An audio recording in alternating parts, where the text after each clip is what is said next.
Ladies and gentlemen, we are about a week away from the 2023 Asian Cup, and in today's video, we're focusing on the Southeast Asian boys. That's right, in today's video, we're going to be focusing on Malaysia, Indonesia, Vietnam, and Thailand. And we are going to be analyzing each team's chances of not just making it out of the group, but possibly making a run deeper in the tournament. I have created a custom tier list just for the sake of this video. Those tiers are as follows. Tier 1, finished. The finished tier is pretty much for teams that are here for a good time, not a long time. Tier number 2, divine intervention required. This means that should the universe and the solar system align in a specific way, they do have a chance. And the final tier is there's hope, which I feel like is pretty self-explanatory. Now, I always want to see what you guys think, so in the comments, let me know your tier for all 4 Southeast Asian representatives. And y'all really need to hit subscribe, because I was looking at the calendar, y'all, and we're talking 20+ live streams for the Asian Cup. And lastly, don't forget about the Deadball TV Asian Cup Bracket Challenge. If you guys are interested, leave a comment. Make sure you follow us on Twitter, send us a message, and I will send you a bracket. The winner gets a free Asian jersey. I've done enough rambling.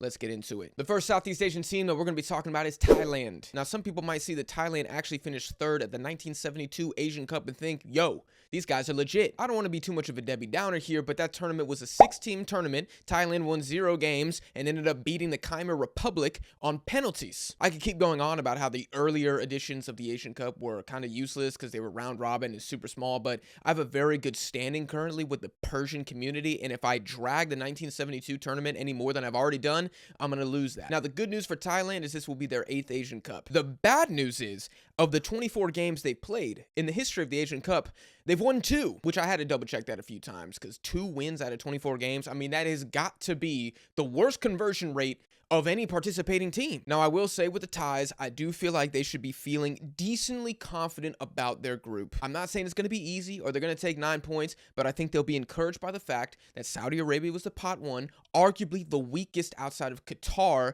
at the Asian Cup. Kyrgyzstan are annoying. They're a team that just doesn't want to die during a game, but they are definitely beatable. And Oman is kind of a sleeper team, you know? They could either show out and make a dark horse run in the tournament, or they could bounce out in the group stage. I really don't know. I think overall Thailand really have a decent team. There are some ballers in the squad, but y'all know, if you've been subscribed to Deadball TV, I was not a fan of Polking stepping away as manager. And now they've got a Japanese manager who is coaching in the Thai league, and I know that he'll probably be more familiar with the players, and this is all well and dandy, but I don't know how he's going to play. I think Polking had Thailand playing this very forward, aggressive, very fun to watch style of football. I don't know if the new guy's going to come in and continue down that path, or if he's going to say, hey, if we're going to do something, we need to be more defensive. If you guys can offer any context there, let me know in the comments. I'd love to educate myself. So that being said, with Thailand, I am going to place them in the divine intervention required tier. I'm not saying it's impossible they make it out of the group, but they need 3 points from Kyrgyzstan, and they need something to go terribly wrong for Oman in that game. And maybe Mancini also chokes and they get a draw against Saudi Arabia somehow. Like, I don't know. I'm going divine intervention required. You guys let me know in the comments. The next team is Malaysia. This will be Malaysia's 4th Asian Cup, but they've only won 1 game in the history of the tournament, so not really a lot of success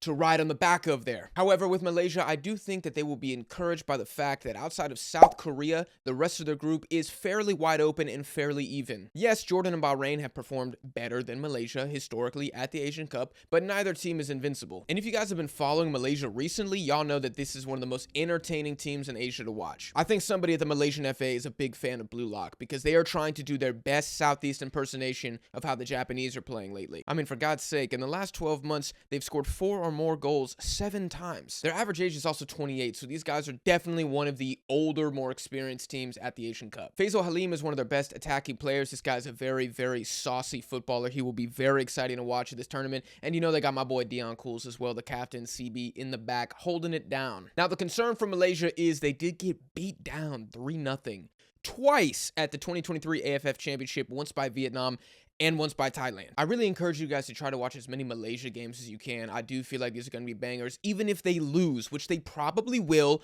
but still, I think it's worth a watch. This might shock or upset some of you, and if there are any children in the room, you might want to tell them to turn away now, but I'm actually going to put Malaysia in the there's hope tier. Do you guys agree with that? Let me know in the comments. Next up, we got Indonesia. This will be Indonesia's 5th ever Asian Cup. However, they have never made it out of the group stage in the previous 4 editions that they've attended. I don't know this with 100% certainty, but I'm pretty sure they're the youngest team at the Asian Cup. They got an average age of 23 years old. It's absolutely ridiculous. They're bringing a bunch of babies to a man's tournament. And look, for Indonesian fans, I think that's awesome. Y'all should be excited about that. I am a Mexican national team fan. I wish we would play the young guys. Hell, I'm lucky if we got one dude under the age of 25 in the team. Y'all got a full starting 11. Anyways, I really do think this tournament is going to be a great experience for Indonesia. I just think it's too much too soon. I think that you guys should be looking more at the 2027 Asian Cup and being like, okay, that's a tournament where we could potentially make a deep run at. And let's be frank with each other, that has nothing to do with the average age of the Indonesian squad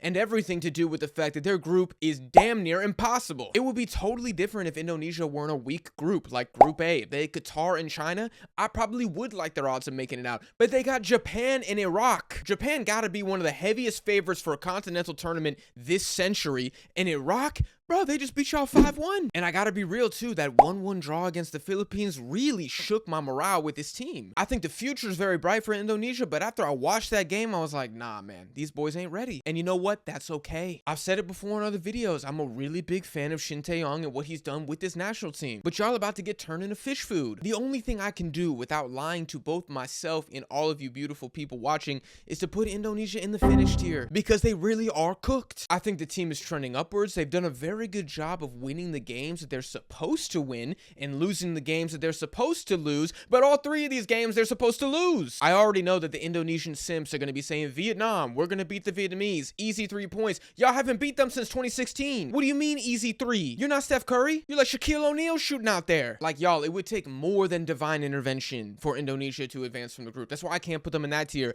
I have to go is finished. Honestly, if Indonesia make it out of the group, it might be the greatest achievement in the history of the national team. That's how difficult the circumstances are here. And lastly, we got Vietnam, who are the only Southeast Asian team to not be in pot 4. Now, Vietnam have made the quarterfinals twice, and in theory, they would be the clear favorite of the Southeast Asian representatives to make a run, or at least make it out of the group. Unfortunately, like Indonesia, they are in the group of death, and this is going to be hard, man. Similar to Indonesia, Vietnam are bringing a really young squad to this Asian Cup. And I was looking at some of the injuries, too. I mean, Huang Nguyen's going to be out. That's a big loss. And even the captain, Nok Hai, is not going to play, likely. So not only do you have a young team, but you're also missing some of the vets that were going to have to do a lot of the heavy lifting were Vietnam to do something at the Asian Cup. Now, I already know the most staunch Vietnamese supporters are going to be in the comments like, hey, we almost drew Iraq. We got robbed. It happened in the 96th minute or whatever. That's just not true. Iraq absolutely dominated Vietnam in Hanoi. Like, there's no other way to say it. I'm sorry, that's the truth. Now, could Vietnam hold Iraq to a draw at the Asian Cup? Yes, of course they could. It's definitely possible, but highly unlikely. And against Japan at